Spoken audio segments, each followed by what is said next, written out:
This is a First Alert Weather Special Report. Hey there, I'm First Alert meteorologist Ashton Altieri. Thank you so much for joining us on CBS News New York. We're continuing to track our winter storm that is impacting the entire tri-state region and beyond. Not long ago, the Earth Cam Times Square showing some snow coming on down. Crews working to clear off some of that snow. And since that time, since we captured this video, the snow has intensified a little bit in much of Manhattan, and we're going to have some snow through the overnight and into the early morning hours of Saturday. So we do have our First Alert weather day that does continue. Now, for some neighborhoods, it's not just snow. We do have a mixed bag of precipitation mixed in, some sleet, even some freezing rain in some areas. All of this precipitation could be heavy at times, and that's why travel is still not advised through the overnight into early Saturday. If you can just stay put, that is what is best. We have revised the snow forecast for much of the New York City area.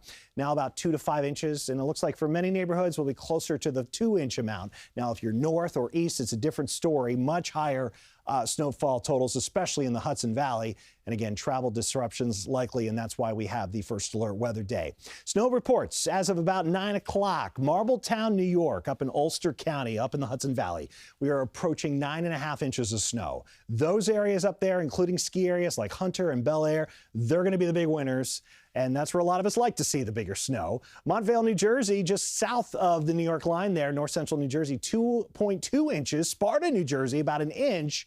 And the latest report from Central Park in New York City, about 1/4 of an inch of snowfall. Why have we seen less in the city? Well, look at this big hole here. It's like a big donut right over the NYC area.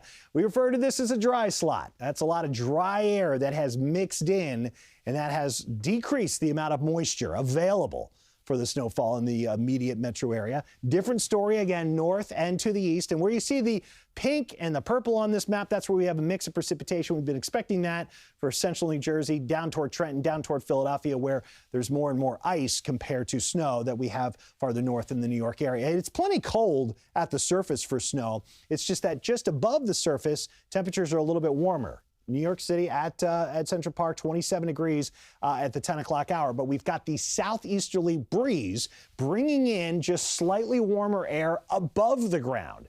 And that is what has helped to keep the bigger snow amounts away from the New York City area. And again, we're still going to get some accumulation, 2 to 5 inches for most of us. But the worst fears of 5, 6, 7, 8+ inches of snow, that's just not going to materialize for New York City. Here's the futurecast, and of course this time of year we like to put that pink line on there. That's the freezing line. You can see the freezing line moving north a little bit toward New York as we go through the overnight hours. There's 2 a.m. and it just sort of hangs out in the area through about daybreak. There's 7 a.m. You can still see some precipitation in the area. South of that line, rain. So Jersey Shore southward, it's rain. On Long Island, it's going to be mostly snow. We've already had 4 or 5 inches of snow for some spots, central Long Island near Islip.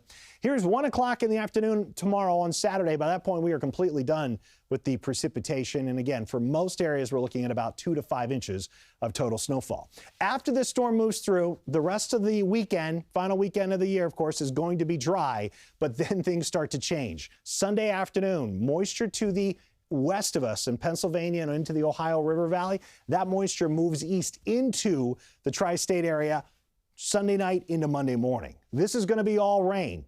Excellent chance, nearly a 100% chance for rain as we get into Monday. So the accumulation we do get from this weekend storm, well, it's not going to last long because all this rain will certainly cause the snow to melt. Look at the jump in temperatures from 30s on Saturday and Sunday up into the 40s on Monday with rain.